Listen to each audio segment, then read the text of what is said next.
నేను విషయం మాట్లాడుతాను. బాబు అనితమ్మ గారిని ఆ తాగుబోసు వచ్చినోడు తోసేశాడు. ఏమైంది? అమ్మగారు కింద పడిపోయారు. బాధతో మెలికి తిరిగిపోతున్నారు. ఓ మై గాడ్, నాకు చాలా భయంగా ఉంది బాబు. మీరు తొందరగా రండి బాబు. నేను వెంటనే బయలుదేరి వచ్చేస్తాను.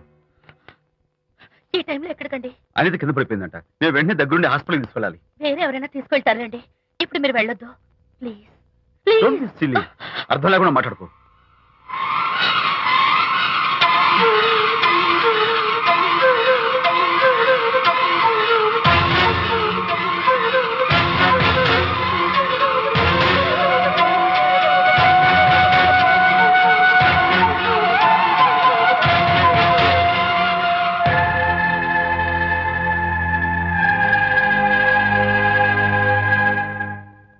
డాక్టర్, అనితకి nothing to worry.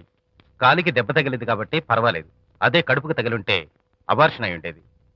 Thank God. Anyhow she is lucky. చూడండి, నెలలు నిండుతున్న కొద్దీ మీరు షీస్ మై ఫ్రెండ్ డాక్టర్. అలాగా, పెయిన్ ఎక్కువగా ఉంటే ఈ టాబ్లెట్స్ వాడండి. అలాగే డాక్టర్. ఇంత చిన్న దెబ్బకి అంత ఇదైపోతావేంటి విజయ్? చిన్నదేం కాదు, జరగకూడదు జరుగుంటే చాలా పెద్ద అయ్యేది. నువ్వున్నావుగా. సర్లే. డాక్టర్ ఏం చెప్పారు తెలుసా? నువ్వు పిచ్చి పిచ్చి ఆలోచనలు పెట్టుకుని మనసు పాడు చేసుకోవద్దని, ఎప్పుడు సరదాగా ఉత్సాహంగా ఉండాలని, కష్టమైన పనులు ఏమీ చేయకూడదని, బాగా రెస్ట్ తీసుకోవాలని, సమయానికి మందులు వేసుకోవాలని, మంచి ఆహారం తీసుకోవాలని, జ్యూసెస్ తాగాలని, ఎక్సర్సైజ్ చేయాలి.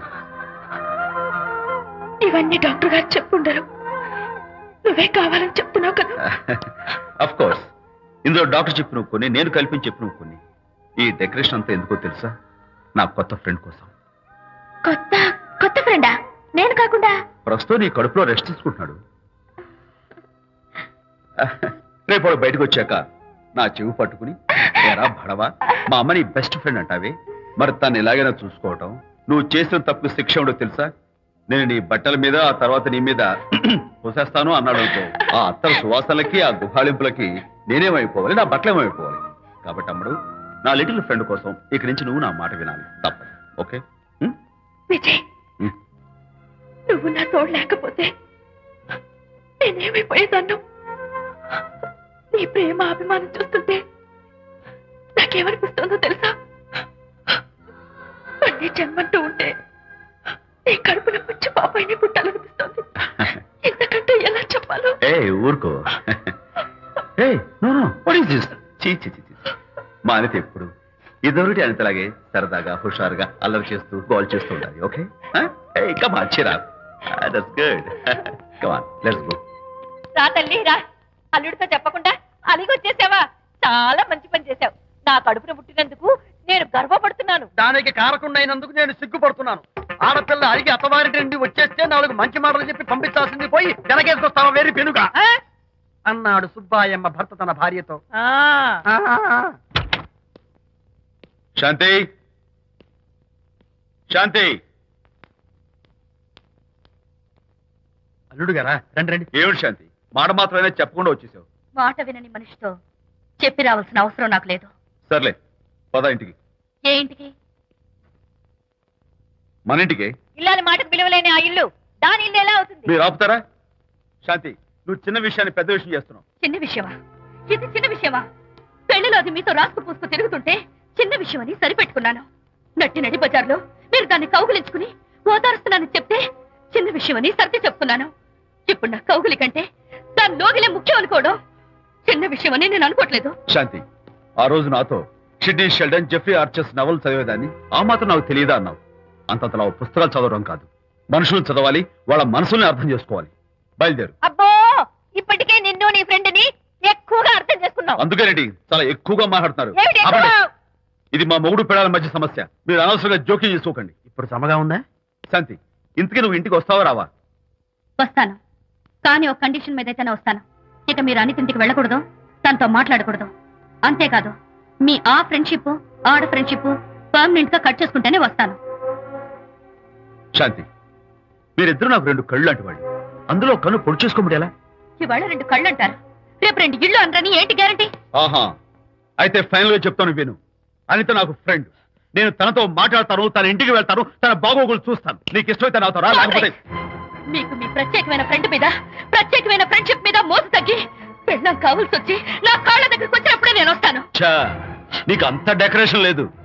పవిత్రమైన స్నేహానికి అర్థం తెలుసుకుని భర్త లేని ఆడదాని బతుక్కి అర్థం లేదని గ్రహించి నువ్వే వచ్చి నా కాళ్ళు పట్టుకుంటావు. Mind it.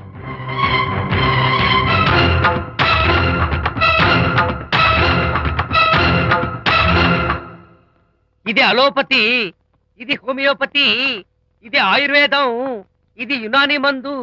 ఏమిటివి? Complan, Bournvita, Horlicks. ఇవన్నీ ఎందుకు? నాతో షాప్ ఓపెన్ చేయిస్తారా? అయ్యో, షాప్ ఓపెన్ చేయడం కోసం కాదమ్మా, విజయ్కి నీ పట్ల ఉన్న ప్రేమాభిమానాలు ప్రదర్శించడం కోసం ఇవన్నీ కొన్నాడు. విజయ్, ఏంటిది? నీకేమైనా మతిపోయిందా? శ్రీమతితో గొడవపడిన ఏ మొగుడికైనా మతి ఉంటుందా? శ్రీమతితో గొడవ పడ్డావా? ఎందుకు? గొడవ? అదేం కాదు, వాడు మాటలు పట్టించుకోకు. నేను నమ్మను, నువ్వేదో దాస్తున్నావు. డైట్. హరి, నువ్వు చెప్పు. అబ్బే, వాడికేం తెలుసు, నేను చెప్తాగా. చెప్పు. ఈవేళ పొద్దునే నేను టిఫిన్ తిందామని పెళ్ళామా నాకు పెసరట్ వేసి పెట్టు అన్నాను. తనేమో ఇంటైనా నేను ఇడ్లీ చేసి పెడతాను అంది. నేను పెసరట్ అని తను ఇడ్లీ అని ఇద్దరు చిన్న గొడవ పడ్డాం. ఓ, అంతే కదా? అంతే అంతే కదరా? అంతే అనుకుంటా. అంతే. అమ్మయ్య, నేను ఇంకా ఏదో పెద్ద గొడవని కంగారు ఓ, పడ్డాను. no. అనిత, నీ చేత్తోటి ఓ మంచి strong coffee. 1 minute. Thank you. కూడా. నీకు నేను ఇస్తాను కదా. ఎప్పుడు? కూర్చున్నా. ఏం చేయను విజయ్. హరిశ్చంద్రుడు పూనాడు. అబ్బో. అనిత ఉత్తమ మనిషి కాదు, ప్రెగ్నెంట్. అవును. అసలే తన ప్రాబ్లమ్స్ తనకున్నాయి, పైగా మన ప్రాబ్లమ్స్ కూడా చెప్పి వరీ చేయాలా? అబ్బో, తన డెలివరీ అయ్యేంత వరకు తను సంతోషంగా ఉంచడం మన రెస్పాన్సిబిలిటీ. అలాగే. ఇక మీద మన ఇంటి గొడవలు చెప్పావో ఇక్కడ అమ్మో. Vijay, coffee ready. Thank you. Anita, ఈ మధ్య నువ్వు పెయింటింగ్స్ వేయడం మానేశావు. డెలివరీ అయ్యేంత వరకు బాబును ఊహించుకుంటూ ముద్దొచ్చి పిల్లల బొమ్మలు పెయింట్ చేసావనుకో, చాలా బాగుంటుంది. అలాగే విజయ్. త్వరలో ఆల్ ఇండియా పెయింటింగ్ కాంపిటీషన్ జరగబోతుంది. అందులో నువ్వు కూడా పార్టిసిపేట్ చేసావనుకో, అవార్డు నీకు గ్యారంటీ. నిజంగా? నీకు అవార్డు రావాలంటే ఒక చిన్న ఉపాయం ఉంది. ఏమిటిది? ఏముంది, నన్ను బాలకృష్ణుడిగా ఊహించుకుని విచిత్రంగా ఒక బొమ్మ గీయి. అదేమిటో అర్థం కాక మోడర్న్ ఆర్ట్ అనుకుని నీకు ఫస్ట్ ప్రైజ్ ఇస్తాను. నవ్వించాను. మన కష్టాలు. సరే మొయ్, కాఫీ తీసుకో.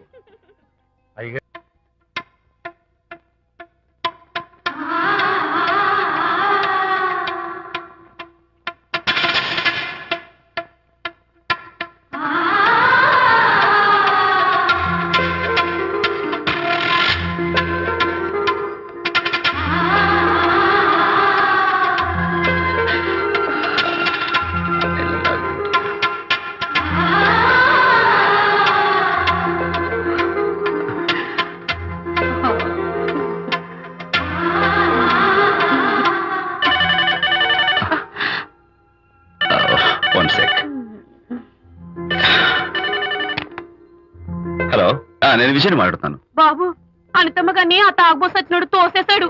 ఏమైంది? అమ్మగారు